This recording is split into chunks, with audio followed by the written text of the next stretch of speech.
Yes and no, Chiron said. The two conflicts, mortal and demigod, mirrored each other, as they usually do in the Western history.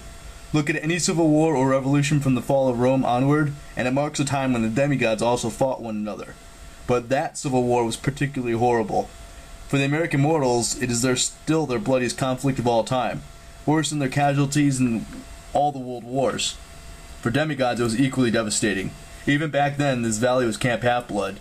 There was a horrible battle in these woods, lasting for days, with terrible losses on both sides.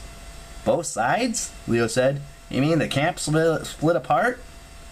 No, Jason spoke up. He means two different groups. Camp Half-Blood was one side in the war. Leo wasn't sure he wanted the answer, but he asked. Who was the other? Chiron glanced up at the tattered Bunker 9 banner, as if remembering the day it was raised. The answer's dangerous, he warned. It's something I swore upon the river Styx never to speak of. After the American Civil War, the gods were so horrified by the toll it took on their children, they swore it would never happen again. The two groups were separated. The gods bent all their will, wove the mist as tightly as they could to make sure their enemies never remembered each other, never met on their quest so that bloodshed could be avoided. This map is from the dark days of 1864, the last time the two groups fought. We've had several close calls since then. The 1960s were particularly dicey, but we managed to avoid another civil war, at least so far. Just as Leo guessed, this bunker was a command center for the Vestas cabin. In the last century, it's been reopened a few times, usually as a hiding place in times of great unrest. But coming here is dangerous. It stirs old memories, awakens the old feuds. Even when the Titans threatened us last year, I didn't think it worth the risk to use this place. Suddenly, Leo's sense of triumph turned to guilt. Hey, look, this place found me. It was meant to happen. It's a good thing.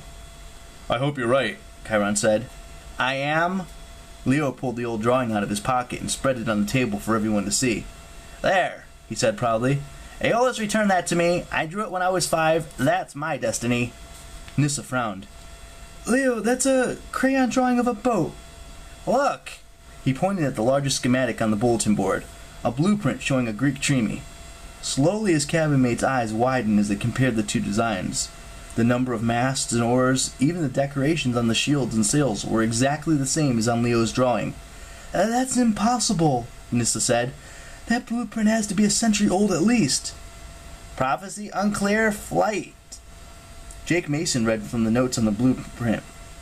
It's a diagram for a flying ship. Look, that's the landing gear. And weaponry? Holy Hephaestus. Roaring ballista, mounted crossbows, celestial bronze plating. That thing wouldn't be one spanking hot war machine. That'd be the best one ever made. Was it ever made? Not yet, Leo said. Look at the masthead. There was no doubt. The figure at the front of the ship was the head of a dragon. A very particular dragon. Festus, Piper said. Everyone turned and looked at the dragon's head sitting on the table. He's meant to be our masthead, Leo said. Our good luck charm, our eyes on the sea. I'm supposed to build this ship, and I'm going to call her Argo 2. And guys, I need your help.